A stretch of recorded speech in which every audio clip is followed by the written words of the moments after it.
So, good evening, everyone. Fellows, partners, friends, and followers of the Wissenschaftskolleg. A very warm welcome to our public panel discussion titled Between Past and Present, the Politics of Memory. The issue, as you all know, is timeless and timely as well. It actually couldn't be more timely right now. Think, for example, just of one recent case. The Trump administration forced the Arlington War Cemetery to strip content of Black and female veterans from their website, among them those who had received the Medal of Honor. So the current US administration is obviously obsessed with annihilation, specific sites, sources, and rituals of collective memory, especially those that remind us of the traumas of racism, and at the same time it attempts to coin a new collective memory and a new national identity. So remembering and forgetting are obviously two sides of the same coin. And they are subject to fervent political controversies, as you all know, especially in countries that have to cope with extreme political traumas, either as perpetrators or as victims, or as both. So the subject is ubiquitous and vast. It will be discussed tonight by four historians who are distinguished experts of historical remembrance, yet speak from different perspectives. It is a lucky coincidence that three of our panelists, Per Leo, Michael Rothberg, and Shireen Sekali, are current fellows at the Wissenschaftskolleg and in continuous exchange with one another for quite some time now. And we are particularly grateful that another distinguished expert, Willibald Steinmetz, accepted to moderate and structure the discussion. He is a former member of our advisory board and also a historian of an expert of modern history. Let me introduce all of them very briefly. First, Per Leo, the second on the left, is a historian by training, a writer of both fiction and non-fiction, and something in between, such as his highly acclaimed autofictional novel Flut und Boden, Flood and Soil, which tells the story of his grandfather, a leading figure in the SS, as well as his family history across 3 generations and their involvement with National Socialism. Mit Rechten reden, Talking with the Right, a book he co-authored with 2 colleagues, became another bestseller and opened a lively public debate on how to deal with a new far right. Per Leo's discomfort, to put it mildly, with what he calls the self-referring, ritualized and complacent German Holocaust remembrance is what drives his work. At least this is my impression. This discomfort is directly or indirectly present in all of his books, explicitly so in the most recent ones, Tränen ohne Trauer, Tears Without Mourning, 2021, and Vorletzte Lockerung, Texte zum Nachleben des Nationalsozialismus, on the afterlife of National Socialism, 2023. And this is also true for his Vigo project on the challenge that school teachers meet today when they are expected to communicate traditional German memory culture in a changing environment with culturally extremely diverse classrooms. Shireen Sekali is professor of Middle Eastern Studies at the University of California in Santa Barbara. Her research focuses on the social and economic history of Palestine from Ottoman rule through the British Mandate to the present, but also encompasses the political economy of the Middle East in general. Her monograph, Men of Capital, about the Palestinian new bourgeoisie of the 1930s and 40s, has been called an eye-opening landmark contribution to modern Palestinian history. Currently, she writes a book on her own great-grandfather, thus sharing, in a way, Per Leo's autofictional approach. In this project, titled From Baltimore to Beirut, she tells the story of her ancestors and his family's life, from his medical studies in the US to his career as a public official, first under Ottoman and later under British rule, to finally his life as a refugee in Lebanon. And she takes this ambivalent biography of a man who was at once a colonial officer and a colonized subject to place the Palestinian question in a transnational history of race, capital, slavery, and dispossession. Michael Rothberg, on the left, is professor of English and comparative literature and holds the Samuel Goetz Chair in Holocaust Studies at the University of California, Los Angeles. He's one of the most distinguished and influential historians of memory culture in general and Holocaust remembrance in particular. I only mention his monographs Traumatic Realism, The Demands of Holocaust Representation, 2000, The Implicated Subject, Beyond Victims and Perpetrators, 2019, and his particularly seminal book, Multidirectional Memory, Remembering the Holocaust in the Age of Decolonization, first published in 2009, which places the Shoah in the global history of genocide before and after 1945. When the German translation of this book appeared in 2021, it provoked a heated debate here. A German paperback edition was published by the Bundeszentrale für politische Bildung, the Federal Center of Political Education, which only happens to very few books. And by now, the term multidirektionale Erinnerung is an established concept, yet still controversial concept in German as well as in English, I think. In his project here at Vico, Memory Wars in a Time of Crisis, Michael Rothberg analyzes several comparison controversies. And this is a topic he shares with our moderator tonight, Willibald Steinmetz, on the right, Professor Emeritus of Modern History at the University of Bielefeld. He has been, so to speak, the legitimate heir of Reinhard Kosellecks History of Concepts, or Begriffsgeschichte. And he has been the Spiritus Rector and partly also speaker of two subsequent collaborative research groups, SFBs, one on political communication and one on practices of comparison. And currently he's writing a book on scandalous historical comparisons, or comparisons that hurt, across the ages, starting with the Reformation era, and of course including the Holocaust comparison, certainly the most scandalous and the most politically abused historical comparison of all. We couldn't have found a more competent person to moderate the discussion on the topic of memory culture from the broader perspective of political and intellectual history. Thanks again, Willibald. Thanks to all of you. And the floor is yours, Willibald. Thank you, Barbara.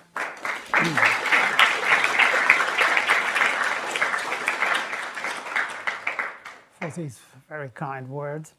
I will move right into our discussion. We agreed among us that I will, in a first round, ask each of the panelists one or two questions individually.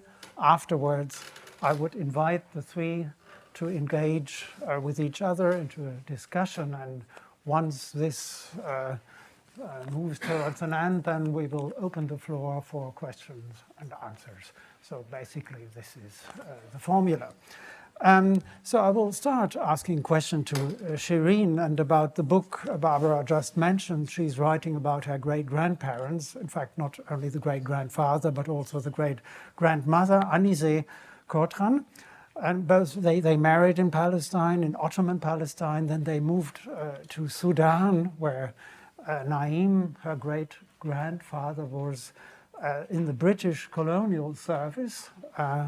And afterward, they moved back into British Mandate Palestine, from where they were forced off during the Nakba and had to flee to Lebanon. And you were born and have met your grandma, and in your family remembrance, you heard her stories, so you have a sort of family remembrance of what was told in the family. But now you're writing a scholarly, I think, a book, as professional historians usually do. And my first question actually would be what is the difference of just listening to family remembrance from a methodological point of view and now sort of taking somewhat more distance, which is needed for writing this scholarly book when you're writing about the trajectories, the life trajectories of your grandparents. So what is the methodological challenge, and how do you manage to keep a distance towards your object of study when your family is concerned and also Palestine is concerned? So how do you manage to keep a distance? So that would be a sort of methodological question I would ask. Thank you. you. First. Thank you so much, Willibald. Thank you all. We promised you a hated evening, so here we are. So one of the things that we had talked about as we were brainstorming together about this evening was to think about the last decade and how the last decade has changed our thinking and our methodology. And I think in my case, in the last decade, history has become much more of a refuge, much more of a place to imagine, not just what was, but what could have been. And I think as I thought about this question that Willibald had posed to me about the question of distance, I think the best way to answer that is to say that for me, conducting rigorous historical scholarship doesn't really depend on distance. My approach has been to really engage in a mode of self-critique, in a mode that requires killing our heroes.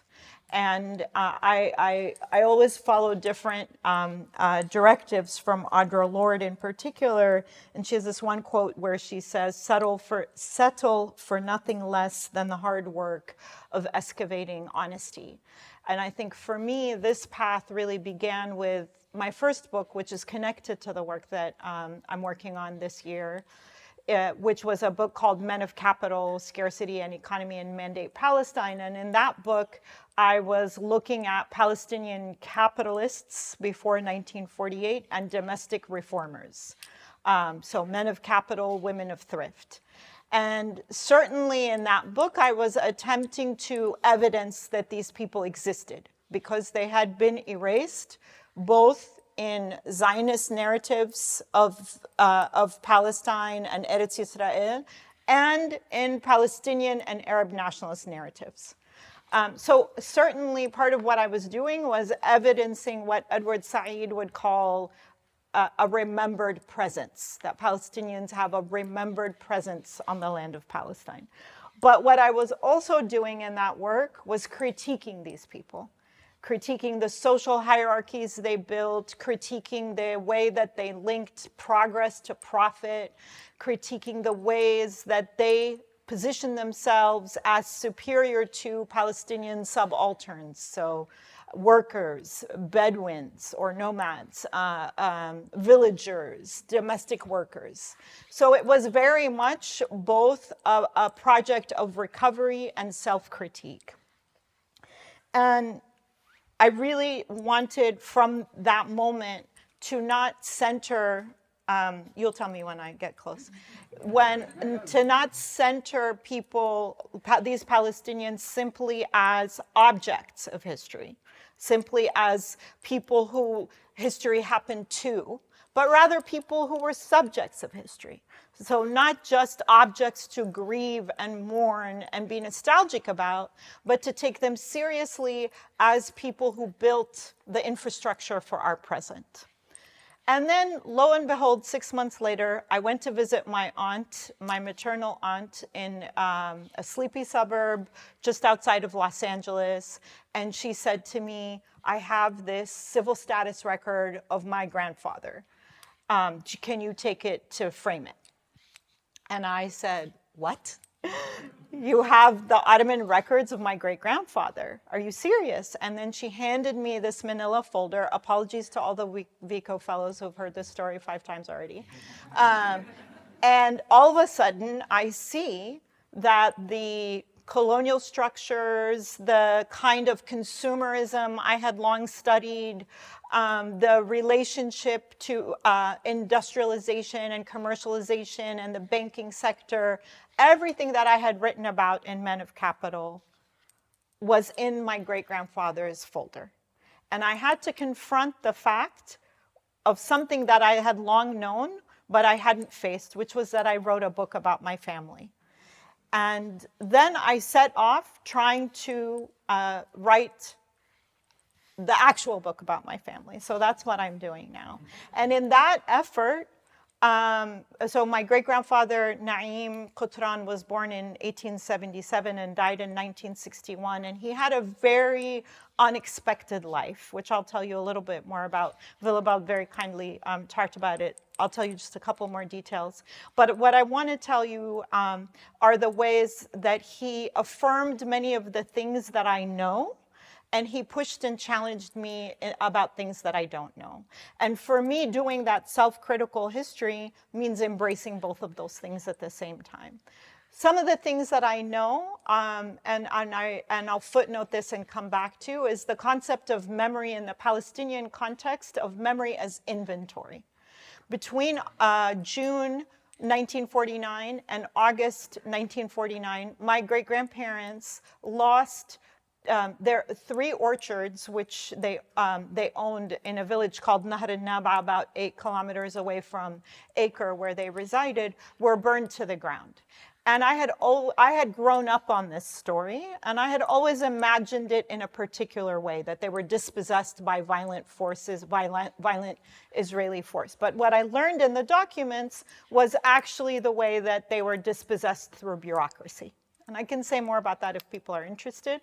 The most important thing here for memory as inventory is the way that Naim petitioned.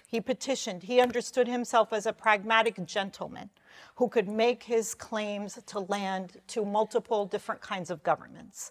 And he petitioned until the day he died. Okay? And he attempted to keep this land. And what is so interesting about it, the multiple petitions, over 30 petitions, is that he combined them and he called them a chronology of Dr. Naim Qutran's case. And I just want you to keep that in mind as an inventory, as a kind of memory work that Palestinians conduct. The second thing that I will say is that Naim also pushed me, and I loved what Barbara said about Pear's discomfort. Naim pushed me to deal and sit in productive discomfort. And that productive discomfort is that my great-grandfather was both a slaveholder and a refugee. He was a colonial official and a colonized subject. He was a medical doctor and somebody who got dispossessed and died impoverished. And for me, this was the lesson that the positions of perpetrator and victim are never stable, and that we have to constantly be vigilant about how people move in and out of those categories.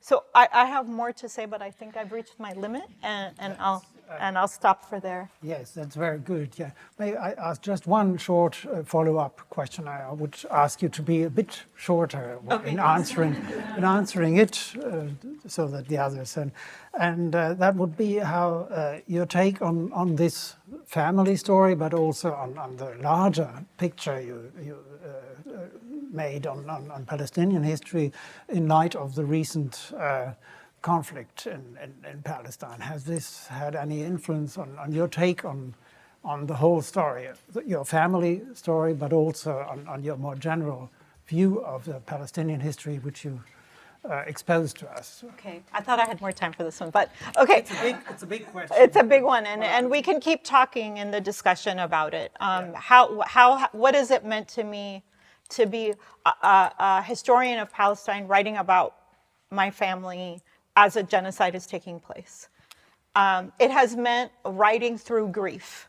It has meant for 2 years we have been in daily mourning, and the mourning continues until this day.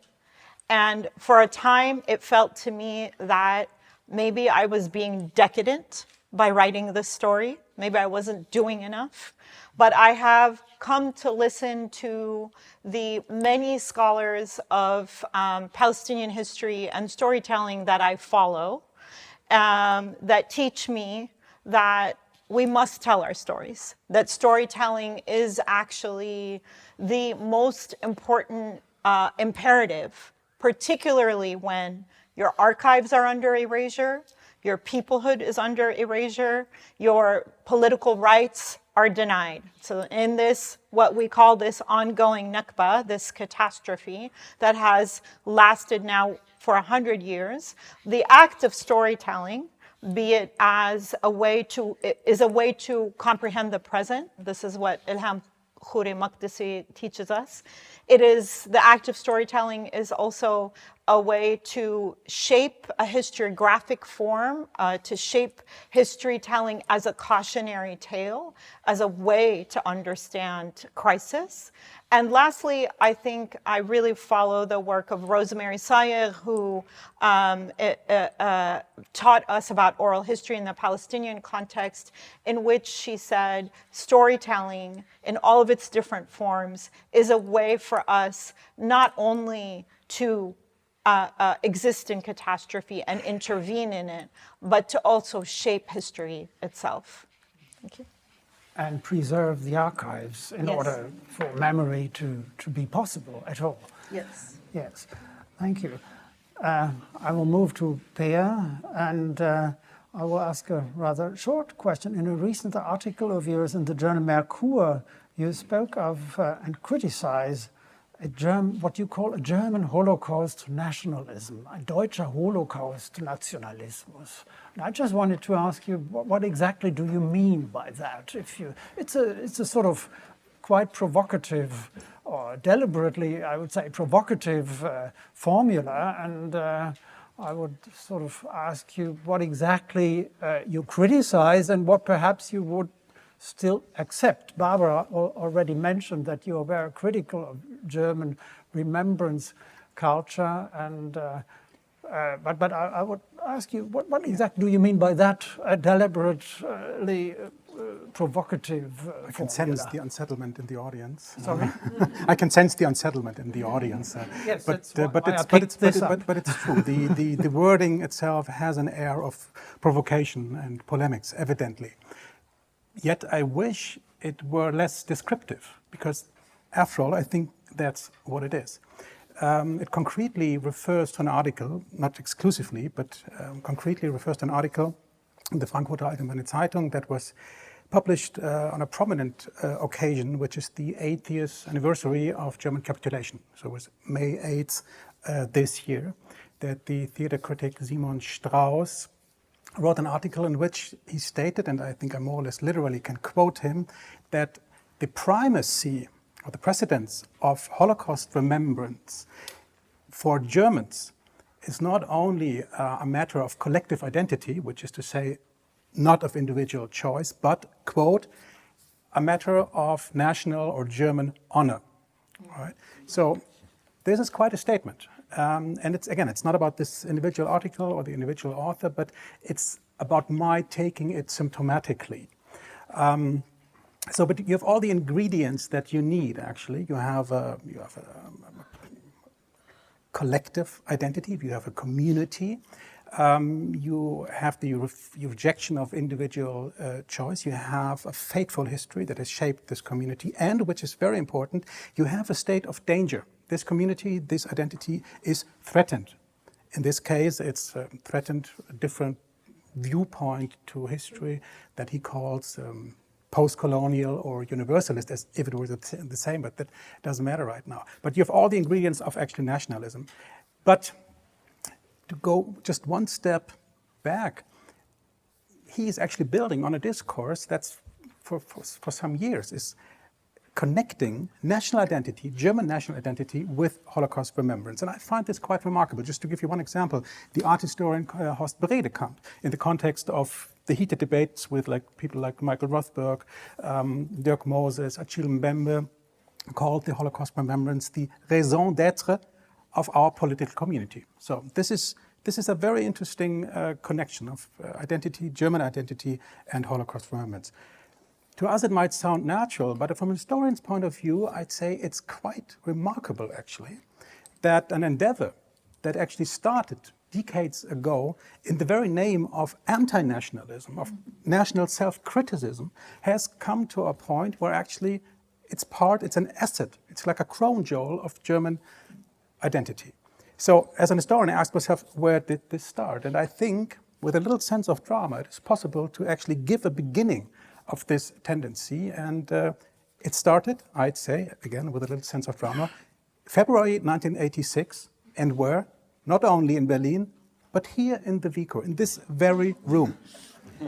In February 1986, the Vico fellow Scholl Friedlander, Israeli historian, Holocaust survivor, was a fellow then, and he hosted a conference dedicated to the topic of what was called Erinnerungsprozesse mit Bezug auf die Nazizeit, memory processes with reference to the Nazi time.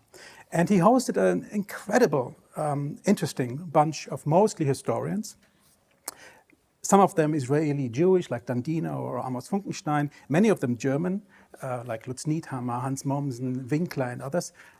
And I'd say the Weltgeist, embodied by Jürgen Habermas, which was a very interesting combination. And there is one topic that actually, I'd even say, unites the whole conference, despite all controversy that actually displays later on. And this is the fear of German restoration. It's against the backdrop of the Helmut Kohl era, the so-called geistig-moralische Wende. Helmut Kohl and US President Ronald Reagan visiting the cemetery of Bitburg, which were not only American soldiers and German soldiers lie, but also members of the Waffen-SS. So there was a strong sense of fear, of danger actually, then in the name of restoration. And so that unites them. And then I'd say at the core of this conference, the Jewish Israeli historians, Funkenstein especially, Dandina and Scholl Friedlander, very tentatively, cautiously, with a strong sense of uneasiness, that I would even say, or Scholl Friedlander calls it paradox, they raised the question addressed to their German counterparts, is it possible to transfer the Israeli model of Holocaust remembrance to the German context? So it is a real question. It's not a demand, it's a question. And the idea would be that this Holocaust remembrance could be something like a warning system. It could be something like an immune system for democracy. And the key concept Amos Funkenstein brings into the discussion is liturgical memory. Liturgical memory. So it's a very interesting, fascinating debate. I just read the protocol, thanks to the library. And interestingly, the German counterparts, the German historians' answer is, despite all nuances and differences, no. It's not possible, because the German context, the German case is a complete different one. It's, to put it mildly, much more complex, much more complicated. It's impossible to have just one center, symbolic center, one center stage, which in the Israeli case makes sense, but in the German doesn't. So we have many different things to reckon with. It's like we have many different groups of victims. We have, first of all, then very relevant, we have a main distinction between our, what they called, own victims, like the fallen soldiers, and the victims of Allied bombing, and so on. Then we have the main distinction between, of course, the perpetrators and the victims, which is absolutely central. And we have, of course, the multitude of crime scenes. And the counter-concept to liturgical memory is brought in by Lutz Niethammer, and it's called Trauerpluralismus. So a pluralism of mourning. That's a very interesting thing, because we have two paradigms now. We have a paradigm of center stage Holocaust remembrance, liturgical, in the name of identity, and we have a pluralism of different kinds of mourning. So, to make a long story short, in the end, there is no solution. The problem remains unresolved. Jürgen Habermas is very dissatisfied. He finds, like, Dandina much too dramatic, as he says. He finds the German historians much too little dramatic, but so there's no resolution. But the point is that German memory culture, German coming to terms with the past, has since then been led by those two paradigms. And I'd say the one of them has become more influential in the aftermath of this conference, and this is the liturgical memory concept. And this is important to your question because the very aspect of memory is, as we had in our announcement, is linked, it has an identity index. And the minute you have an identity index, a collective identity, a supposedly collective identity, it's more or less open to any content, it's open to politicization, and it's open to be hijacked. And I think that is actually what we can deserve in the present time. And after all, that's a long bridge now. It has been completely inversed. So now we have Holocaust nationalism. Okay, well, there is certainly much to be said on this from an empirical point of view, whether this is true, but we won't enter into discussion now. But let me just ask one, if I'm allowed, one smaller question again, and I ask you to be shorter. You're writing here a book, as Barbara mentioned, about how the history of the present Israeli and the long Israeli-Palestinian conflict should be taught at schools, and whether it could be part of a memory culture, or at least of history teaching in school in Germany, or should be perhaps even, because it's of course in a society in which many young people come from many parts of the world into Germany, it is no longer possible to have such a sort of uniform national remembrance as you say we have now. Yes, and yeah. So, but what would be your idea, or your main idea, or your main message, let's put it that way, for including for example, the conflict between Israel and Palestine into our remembrance culture? Big of a question, dear Willibald. It's a big question and a small and short answer.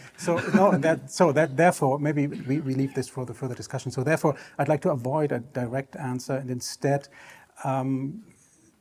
say what your question, and I think my Vico project as well, point at, and this is a broader problem, and I just sketch it very shortly. And this broader problem, I think, is that whatever we refer to as German memory culture or coming to terms with the past, despite all differences, the controversies, there's never been a consensus, very important. But the whole field is, I would say, or it has a very, very strong both social and generational index. Right? It's the project of a specific group, of course not a community, but a group that can be described as such. It's white, it's middle class, it's German, it's predominantly West German, and it's people who have something in common, and one thing in common, and that is that they are old enough to be in one way or the other, directly or indirectly, to be touched by the history and the aftermath of National Socialism, and on the other hand, too young to have become guilty in the criminal sense. So that's a large group. So it actually combines, it connects the generation of the Hitlerjugend, people born around 1930, with the youngest grandchildren of the Nazi perpetrators born at the latest around 1980, right? It's 50 years, but all these generations are actually, I think, have this one thing in common. And they engaged in this transgenerational project of national self-criticism and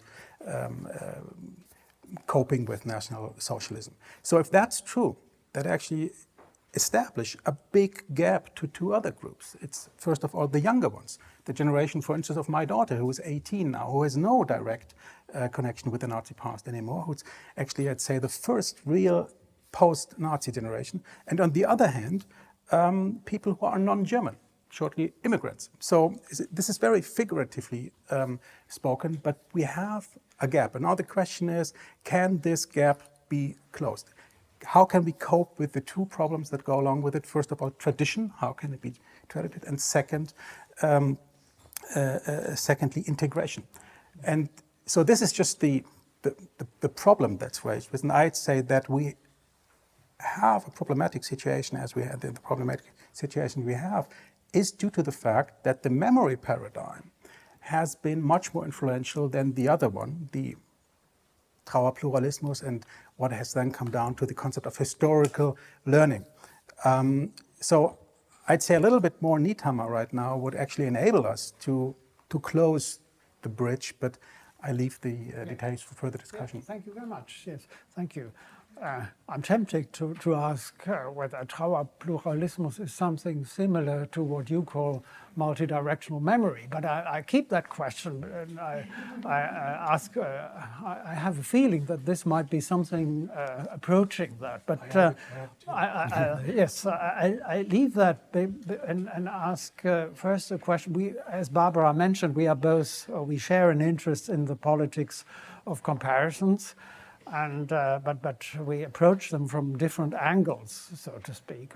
I approach them from a sort of more comparisons that are seen as problematic or even hurtful by people. And your take on comparisons and what you call comparison controversies is, I would say, more optimistic in a sense. But my first question really would be, and this puzzles me as well.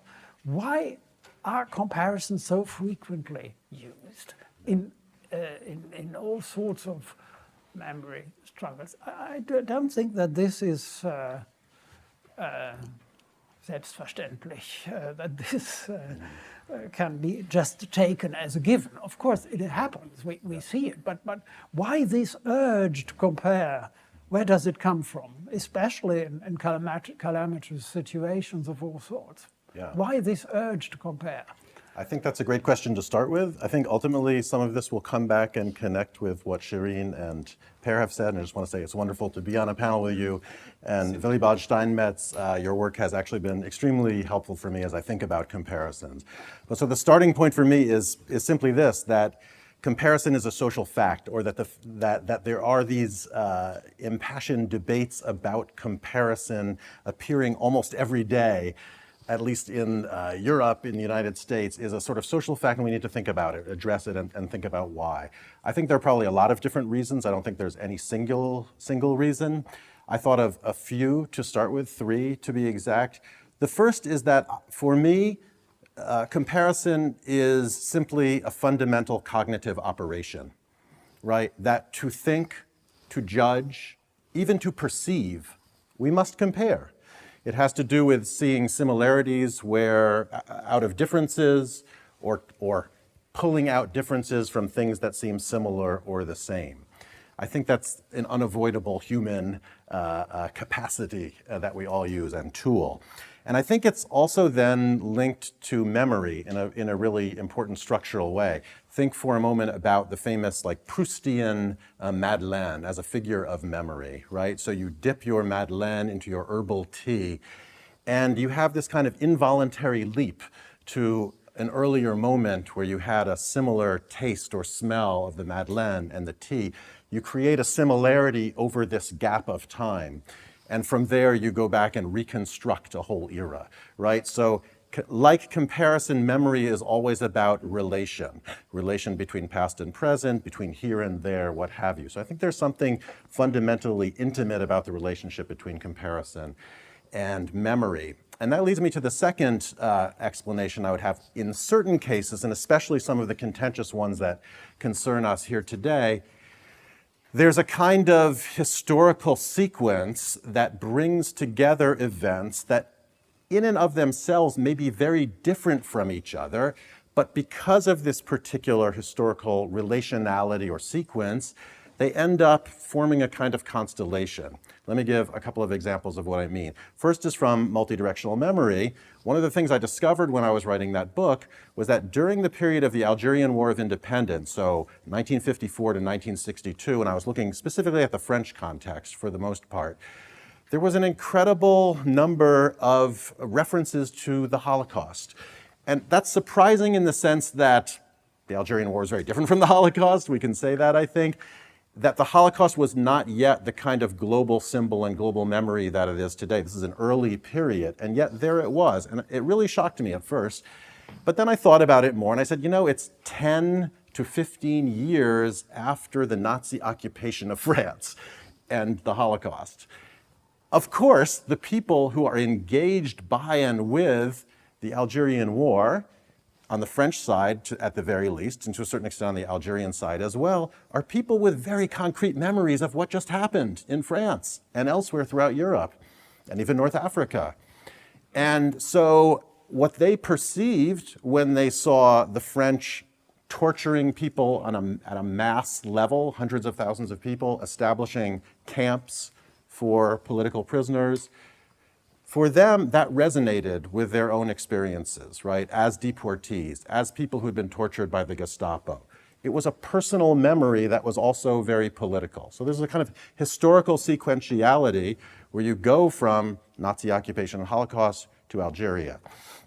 The other one that I would mention, directly relevant, is the Holocaust and the Nakba. Our colleague Bashir has edited a really important collection with Amos Goldberg, who's an Israeli Holocaust historian, called The Holocaust and the Nakba. And they talk there about a particular historical syntax. And I think they're getting at exactly what I've been trying to describe, which is the sequentiality, the grammar of different events leading into each other. I would not say that the Holocaust and the Nakba are the same qua events, but they're in an inevitable relationship. And from the beginning, Israelis and also Palestinians sensed these kinds of resonance, right? And so they responded to what was happening by evoking this other history. So there's a kind of sequentiality there. And that takes me to my third point, final point for now, that I think another reason that we see so much comparison, especially in the field of memory, is that it's part of a struggle for recognition and visibility. And comparison is a way of gaining recognition and gaining visibility, and especially in situations of unequal recognition and unequal visibility. So again, these examples, especially the early Holocaust Nakba examples or the French Algeria examples, this is, again, before the Holocaust has become a global symbol, recognized everywhere, remembered ritually, et cetera, but especially once the Holocaust does become iconic in that way and canonical in that way, of course, it becomes a reference point for others who are trying to get attention, get recognition for their particular histories of suffering. And can that lead to relativization? Of course it can. But I think more often the impulse actually comes from the opposite direction, which is to say that the Holocaust is a benchmark of evil and political violence. And if you want to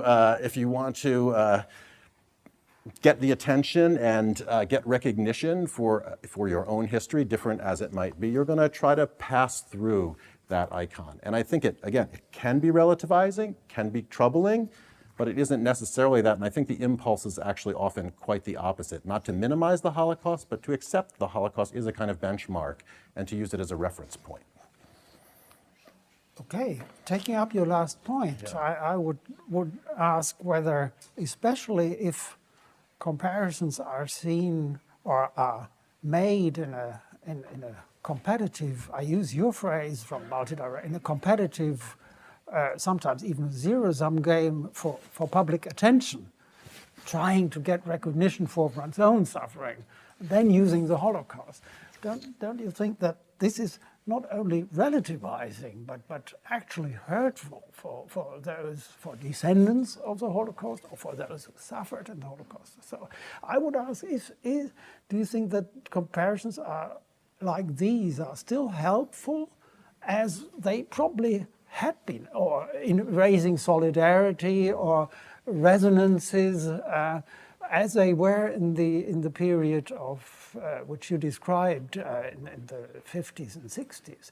My feeling is, from my own research also in this time, is that there is a significant change in the value of these comparisons, and that they are resented, as being an aggression, as something that hurts more than as a tool to raise solidarity. They are meant as such, but on the opposite side, there are more people who feel hurt, and that is something which wouldn't change their use, but which has to be kept in mind. I think there's a significant change, and I think what you also mentioned, that the fact that the Holocaust has become a sort of global site of remembrance has something to do with this change in the resentment comparisons can cause. Yeah. Would you agree to this, or do you see it differently? Yeah. So is comparison helpful? I mean, I think Yes, that basically. I have no. Yeah, well, that's part of. Sorry to simplify radically. You know, I don't have any kind of essentialist or necessary answer to that, because I think it's contingent. I think it's historical and needs to be historicized, as in a way you just suggested. I think the first question is going to be helpful for what, right? In certain contexts, I think it's absolutely and uncontroversially helpful. It's not exactly what you're asking about, but if we think about comparative scholarship, right, I don't think anyone would disagree that comparison is a necessary tool for history, biology, linguistics, comparative literature, whatever. So we can probably agree on that. But we're talking about public disputes, and we're talking about contentious politics. And so, yeah, in some ways, I would agree with you that it's easier maybe to use a comparison to motivate the bombing of a country, right? X is like Hitler, than it is to stop that bombing. I mean, I think that's, you know, in some ways empirically probably true. But so what's the benchmark, right? How do we begin to evaluate this? For me, it is precisely, you use this word yourself, and I think this is the key word. It is about solidarity, right? Can comparison be used to create certain kinds of solidarity? I think I do have a lot of examples in the book. Some of them are from literature, some of them from film, some of them are from highly contested political situations as well, like the war, the Algerian war that I just described. But I'll, you know, for the purposes of our panel and for this discussion, because I think we are very concerned with things that are happening in the present, I'll give a couple of examples from the immediate past and from the kind of political field. And I guess what I'm inspired by in terms of the way that comparative memory is used to create solidarity, among other things, young Jewish American activists. And I'm thinking of a couple of groups in particular. I'm thinking of Never Again Action, which is a group that was formed in 2019 in response to the holding of migrants in camps, prison camps, detention centers at the US-Mexican border. And it was actually partly, I was looking at their website and seeing how they describe their own history. They seem to have been partly inspired by the Democratic politician Alexandria Ocasio-Cortez, AOC, the comparison that she made at the time in 2019 between those detention camps and concentration camps. And this was for them a mobilizing thing, right? That's why they go to the slogan, Never Again, which is so strongly associated with the Holocaust. And so this was about mobilizing Holocaust memory by people who were not themselves, of course, direct victims. It's this generational question again. To oppose these policies of detention and deportation, policies which obviously are even more urgent or equally at least urgent today. So that's one group. The other I thought of is the group If Not Now, which doesn't actually go to Holocaust memory specifically, or not as powerfully or obviously as Never Again, but they draw on other aspects of Jewish historical memory, like the Exodus, for example, but also multi-directionally make references to the civil rights movement, the anti-apartheid struggle, Black Lives Matter, and their focus is more on the question of Palestine and Israel-Palestine. And I think their vision, again, drawing both on Jewish memory, but also the memory of other groups, multi-directionally, is something like the kind of egalitarian binationalism that our colleague Bashir would also talks about in relation to Israel-Palestine. So those are a couple of examples. I think I would point to the presence of many Jewish students in campus protests of the last years about what's happening in Gaza, about the genocide in Gaza. But it's not only Jews who, I think, have this kind of solidaristic comparative memory work in the interests of political intervention. I've been following a case that some of you may have heard of that took place here in Berlin, where a young woman was convicted of making a comparison, this is in the court ruling, because she went by herself, stood in front of parliamentary offices in early November 2023 with two signs on cardboard that she had made, one which says, "Have we learned nothing from the Holocaust?" and the other which says, "No to the killing of 8,500 civilians until now in Gaza." This was, again, November 2023. And she was convicted of trivialization of the Holocaust and explicitly of comparison. And they incriminated comparison as the judge's words. I don't think it really is a comparison in a very strict sense. It's certainly not an equation. I see nothing that says that she's saying that the Holocaust is like what is happening in Gaza, but it's a call on the universal implications of the Holocaust in that way I was referring to earlier. It's using the Holocaust as a kind of portal for raising important questions about human rights. And it is, so not equation, not comparative in the crudest sense, but a kind of relationality that is implied there in this individual act of conscience in the name of a kind of universal values. So to me, I don't know this woman, she's anonymous. To me, it's an inspiring example, though. Thank you very much. I would now ask you to sort of engage or react to any points made by the others. I don't know who would like to begin. Shireen, would you like to say anything to Michael or to Per?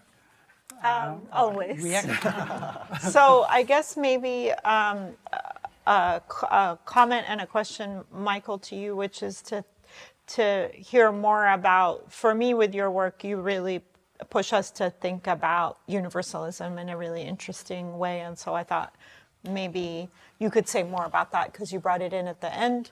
I think for me, the way, at least in the classroom, that I talk about the Nakba and the Shoah together is to ask how both words help us center catastrophe as experience for both Jewish people and Palestinian people. And so I'm wondering how, if thinking things together across difference is also part of the challenge and the task.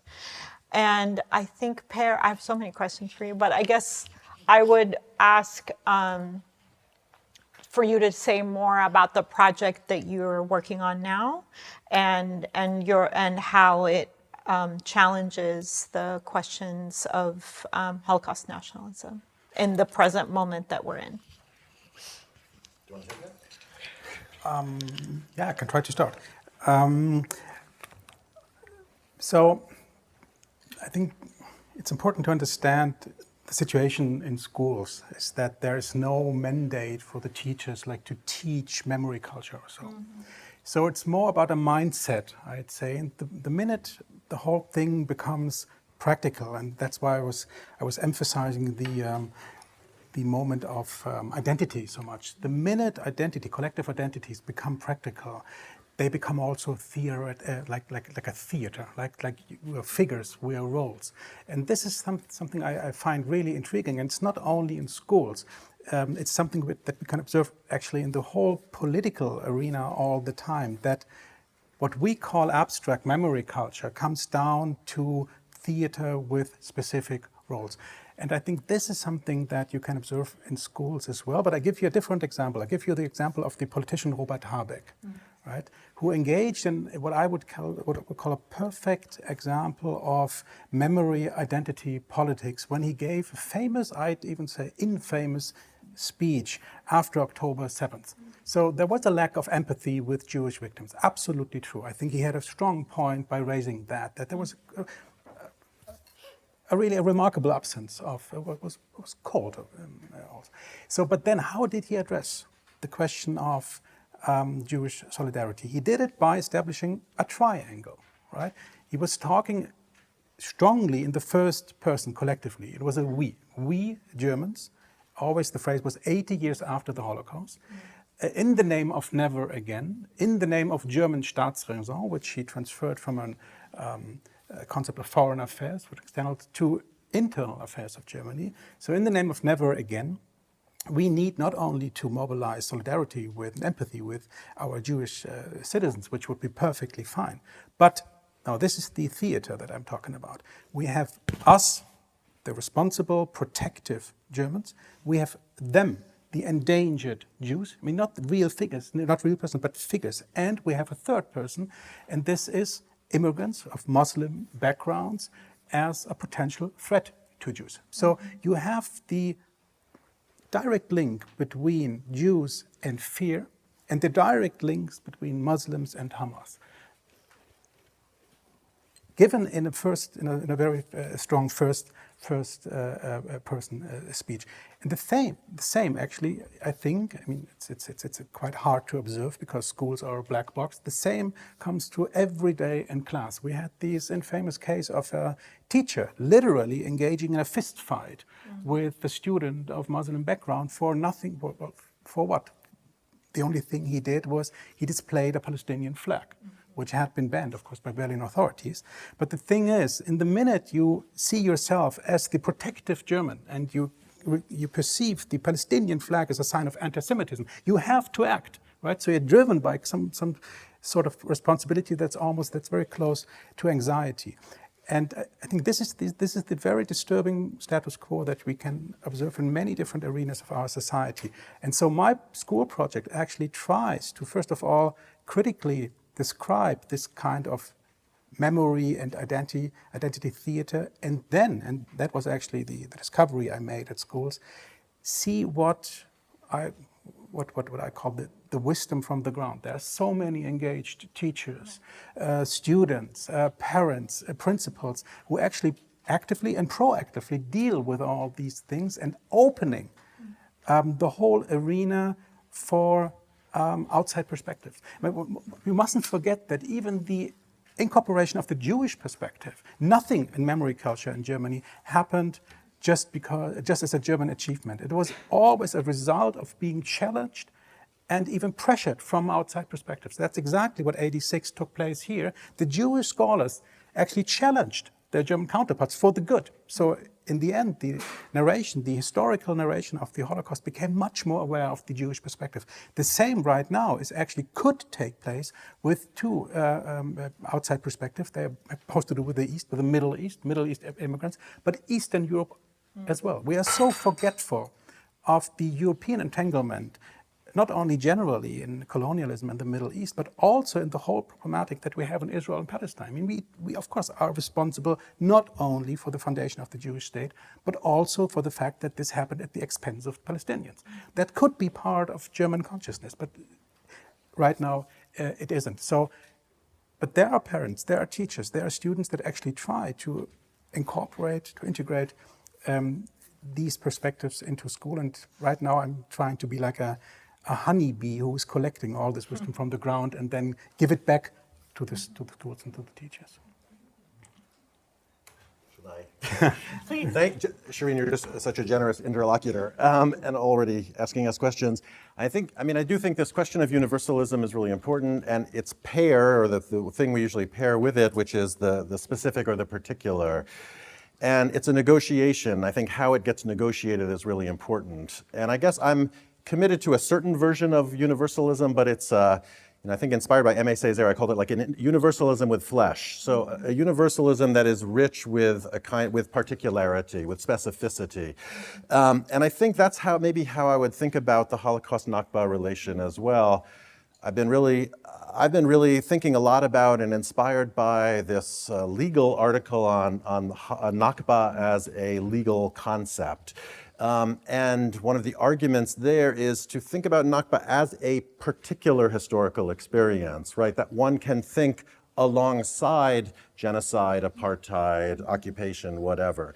Instead of trying to subsume it under a model like the Holocaust model or even the genocide model, to think it in its specificity. And so I guess the position or where I see myself coming down on this question is to think about a kind of constellation of particularities that have universal implications, but different kinds of universal implications, I suppose, or teach us different kinds of lessons, teach us different kinds of things. And so I call it multidirectional. I think maybe it's also Trauerpluralismus in some sense, or has a relation. It's a word that I heard for the first time this evening. There may be a relation there, but it's a kind of tense constellation of different experiences of catastrophe that can neither be collapsed into each other nor should they be separated from each other in a radical way. I want to react to. Okay, Yeah. then no, you go first because I have a question for Okay. you too. But please. Okay, so I just wanted to lift up that article that Michael is mentioning is by Rabia Ighbarieh, and it's called Nakba as a legal category. And this was actually a piece that was commissioned by the Columbia Law Review and then censored and taken down. So there's a whole story around also the very language of the Nakba. And so I wanted to just say really briefly from my Palestinian perspective, how sometimes the comparison can feel, which relates to this article, which is, I'm thinking, you know, in 2022, when the incident of Hawara in the West Bank, when settler vigilantes burned down the village of Hawara, with the state sanctioning of Israeli soldiers. And at the time, a lot of Israeli commentators, including former army officials, if I'm not mistaken, I would have to fact check that, called it a pogrom. And for me, I understood why that was useful in that context, but for me, I felt, but I have a word for this, it's Nakba. And so I think sometimes the comparison at times feels from the position of constantly being under erasure and denial when our very existence is understood as a form of racism.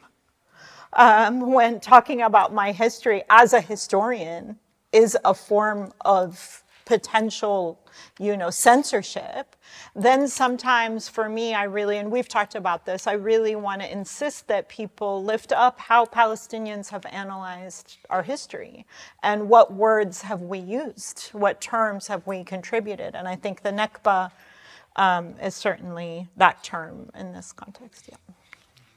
I just wanted to add one point before I have a question for you. I think conception-wise, it's not that hard to combine the particular and the universal.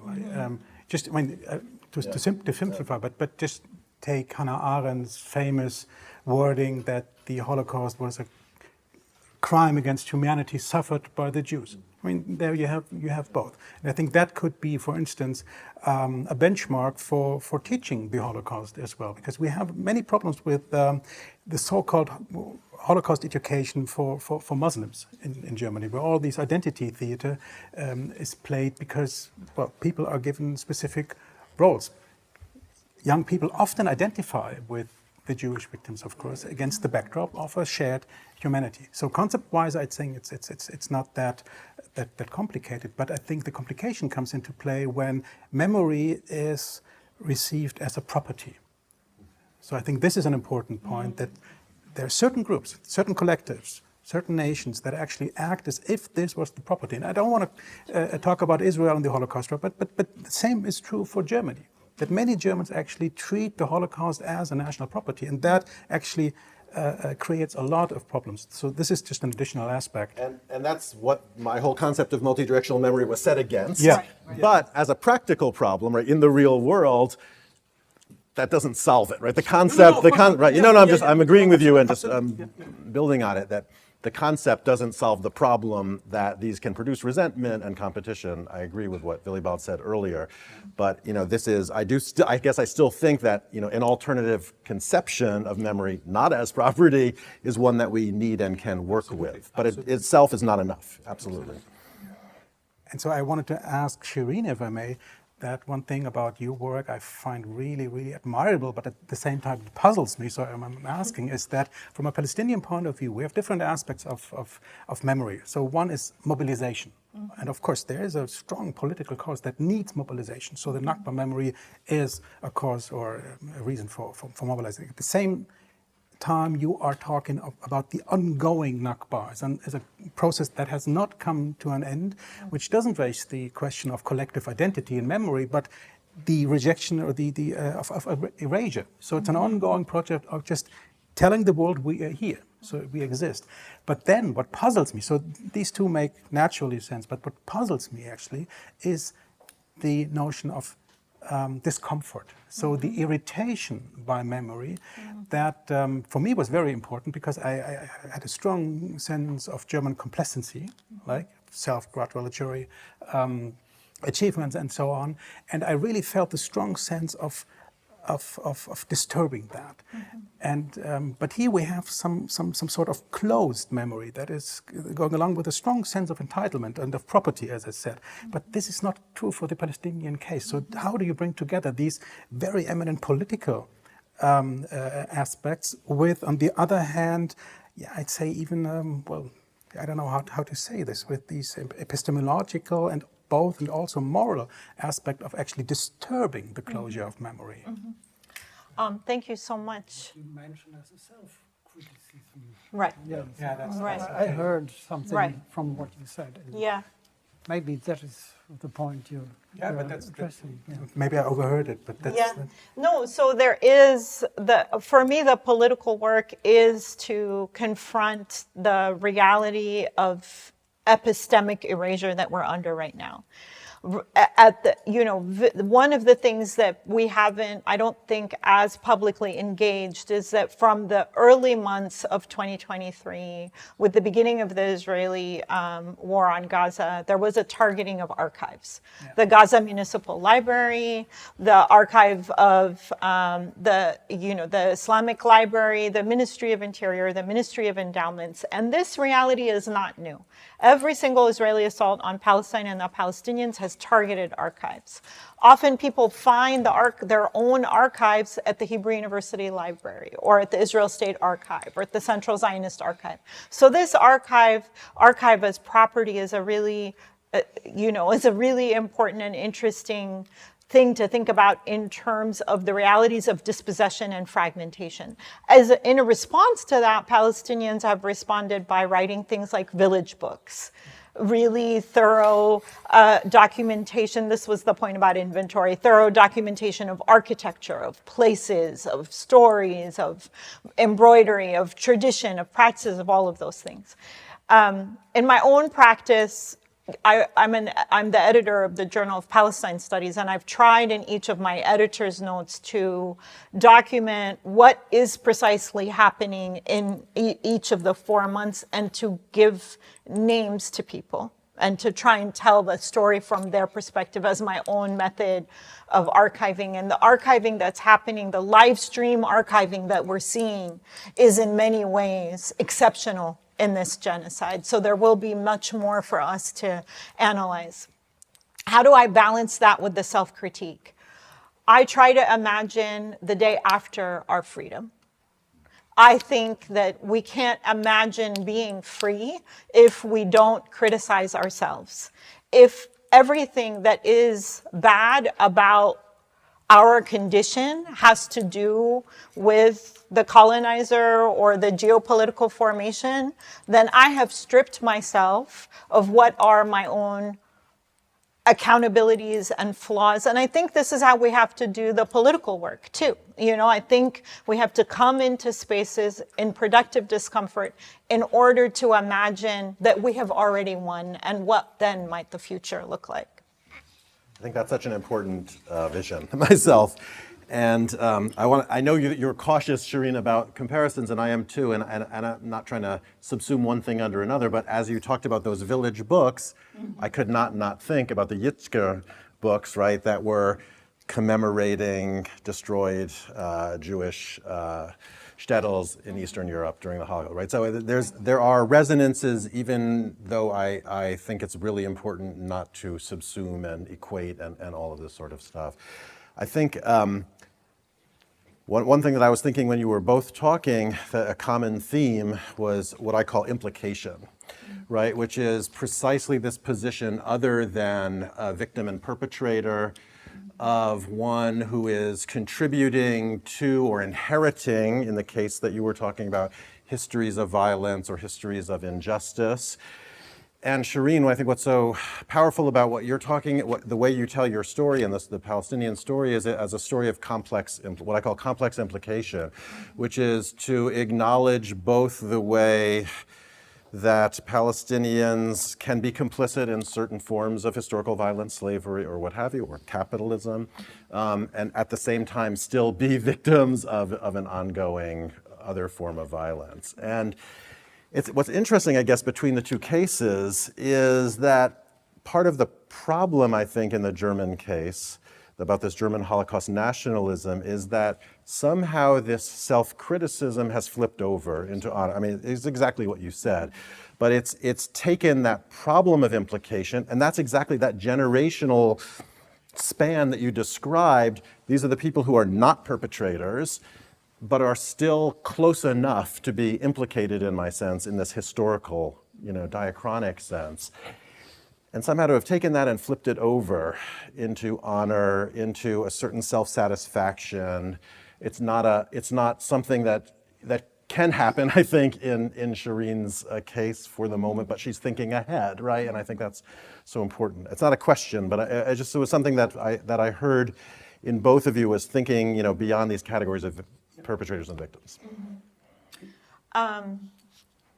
You go ahead. I have to think a little. Okay, because at one point I think that the German story is not as simple. That's why I spoke of two paradigms. And I think the second paradigm, the Trauerpluralismus, which is just a key word, right, actually led to a concept that historians like Volker Knicke, for instance, who was the head of the memorial site at Buchenwald, translated into a concept which they called historical learning. Okay. And I'd say the thing that Niethammer meant with Trauerpluralismus, the whole work of Reinhard Koselleck, for instance, who is a very interesting bridge, an historian, a very interesting bridge between those two paradigms, because he was among the few historians of his age who had a very nuanced and subtle understanding of the uniqueness of the Holocaust, while at the same time being completely rejective of all kinds of memory monotheism or collective identity. So he was just a fanatic of pluralism. So there you have it both, and it's all about implication, I'd say, and the implication tradition is still alive in Germany, but I'd say it's not. So it's not just a flip. It's a conceptual flip on the memory side, but the other tradition is quite alive. For instance, at the memorial site, at the KZ-Gedenkstätten, but they are alive, not as a successful practice, but as a consciousness of problems. So I'd say this is very important. So there is a sense of implication. It's a very good keyword, actually, that you gave us here. And I think that's quite close, actually, especially with the generations for whom the National Socialism and the aftermath of it was a personal experience. While it was, you had a sense of implication. And so I think it's closer to what Shireen gave to us, and there is a connecting point, and the problem or the task, the challenge for Germany is to revitalize what's still there. It's there in narration, in historiography, in literature, in art at the moment. So it's all there. We have a tradition that we strongly can draw from. I guess I would say that I think one of the things, if you're thinking about, okay, well, how are Palestinians implicated? I think there is a resonance between colonial and national epistemologies that work to flatten difference internally and externally. And one of the things that I think is crucial to understanding history in the Middle East and North Africa and to imagining different futures is to be really vigilant about pluralities and heterogeneities and pluralities of class and pluralities of social hierarchy, or even pluralities around private property for that matter, right? Which is often something people think is introduced by Europe in the Middle East and North Africa. And historians for now 3 decades have shown us that actually land was being commercialized long before that happened. And that's not to say that we don't analyze how colonial, how colonial forces built on that. So I think that in a sense in Palestine and Israel, and I know this is again very more of an invitation for a different kind of horizon, but in a way, maybe our problem is also our gift, and our problem is the understanding of the nation state. And maybe we have to begin thinking differently about how to exist in a different kind of future that might, and looking at the ways that in the Middle East and North Africa more broadly in the last decade of revolution, what has the post-revolutionary era looked like? in a state-centered world, and it hasn't looked very good. And I think at least one of the lessons that I continue to hold close is that none of us are chosen. None of us are exceptional. And I think the way we keep that lesson tightly is to critique ourselves. Exceptionality claims on the one hand, or crude equations on the others, are ways of comparisons that have a great potential to hurt others. I would resume what I've heard from you and also from the three of you, whereas other comparisons that establish contrasts, differences, or maybe even relations of better or worse, can be sort of acceptable, even in situations where we want a pluralism of warning or multidirectionality of memories, in your terminology, which I found interesting, very interesting that you mentioned this, and I took the liberty to link these two concepts. So would you agree that exceptionality claims on the one hand are something which sort of is a very sort of potentially hurting others, and that we should sort of, if we teach sort of in schools perhaps even, or if we talk in public about memory culture, that one lesson to take home is that we should avoid claiming exceptionality for oneself and thereby sort of reducing others to something on the one hand, and on the other hand not making crude equations or equations at all, when we know that things are specific. I mean, that is maybe a simple lesson, but one which is not taken at heart. I mean, I've read so many comparison controversies to take up your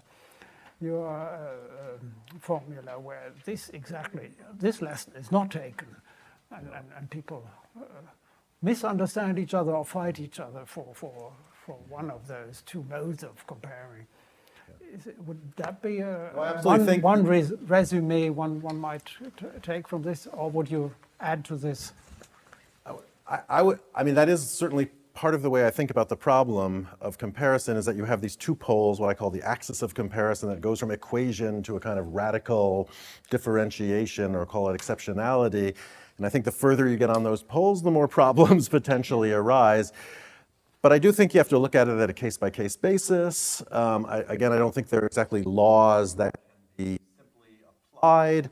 And what I sort of cross-cut that axis of comparison with in an article I published many years ago now was what I called an axis of political affect. And it's, why are you making the equation? Why are you making the differentiation? Why are you making the comparison? Is it in the interest of competition of some sort, or in the interest of solidarity? And you find uses of equation that are in the interest of solidarity.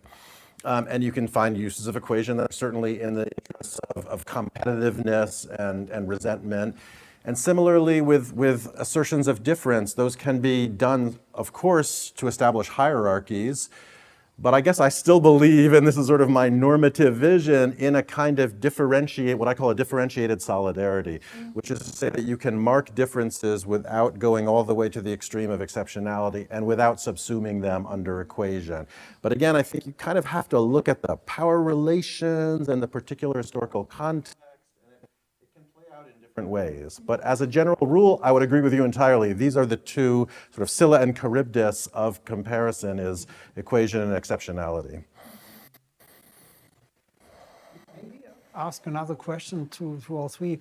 We talked a lot about memory, but not very much about forgetting. Although this was also part of the text, which for the invitation. Text. So at present, from what it seems, we are in a period where memory is predominant, but there were times in Germany, but in other countries too, where the problem was not right or false or an abundance of wrong memory, but or liturgical memory or whatever, but simple the forgetting, the deliberately forgetting, or even the erasure of archives, the annihilation of the possibility to remember, which is even something different again from forgetting, and which is perhaps a real contrary to memory, is the annihilation of the possibility that things may be remembered. That's the point you made. But what about forgetting in all our stories? Have you a take on this? Yeah, you seem to have something. Go for it, go for it. Okay, thank you, Billy. But I think this is in the aftertime an absolutely crucial point. So don't get us started. But I think it's very, but I think it's very, it's crucial. It's very. Just got a sign that I have to keep the time. Okay, but Yes. please, this I really do want to say because memory. I mean, first of all, I think it's very important to understand that the difference between memory and forgetting is not a normative one. Right, so it's either way can be good or bad. This is basically the whole point Nietzsche made in his feminist text. But there are so many aspects there that the forgetting is not. There are many different aspects of forgetting. So, but I think what we should keep in mind is because we tend to upload the memory with such strong normative claims that we have to raise the different points. We have the praise of forgetting. Praise of Forgetting is the title of absolute seminal text of the Israeli historian and philosopher Yehuda Elkanah, who in 1988, in the context of Israel, wrote a text with the title Praise of Forgetting. So, the philosopher Omri Böhm, fellow of last year's cohort, strongly draws from Elkanah and nuances it. And I think this is an example I really wanted to give actually here, the praise of forgetting. So what does Omri make? I think Elkanah's point was that if the Holocaust memory is taken as a property from Israel, it actually fosters a conflict. So Omri says there's a dialectic of memory and forgetting in the public. So what he says is, we need to acknowledge each other in the Israeli context. And he gives the example of two Palestinian members of the Knesset who on the Yom HaShoah acknowledged the Jewish suffering, the Holocaust. And Omri's point is, while doing so, they had to forget their own suffering for that moment, right? So just Or for that. They did in any case. They didn't have to, but they in fact did. Absolutely, it's a voluntarily. choice. Voluntarily, that's absolutely crucial. They voluntarily, publicly forget for that moment, because otherwise you can't acknowledge the suffering of a different group while saying, but I suffered too. For that moment you have to forget. And Omri's criticism, self-criticism of Israel is that we haven't given that back to them. So it's not reciprocal right now. This is just an example of, I'm paraphrasing Omri Böhm here, but I really like this point that he established a dialectic of memory and forgetting. You might disagree, but I think generally we have to think of the advantages of forgetting. There are many more aspects. I'm not sure whether I would call what you mean forgetting, but that is a terminological quarrel which we wouldn't open now. Would you like to make one point on this? I would say read Mahmoud Darwish, Dhakrat al-Nisyan, Memory for Forgetfulness. I think Mahmoud Darwish really poses the memory as a museum, as he puts it, and he understands memory and forgetfulness as actually really deeply linked and ways of thinking about self-critique as well. So, yeah, I would urge reading that, and it is in translation. I'll just say in the spirit of self-critique that I don't think I actually have thought enough about forgetting and erasure. I mean that sincerely, and I'll concede my time to the audience. Okay, I would use this occasion then to thank the three of you for your talk.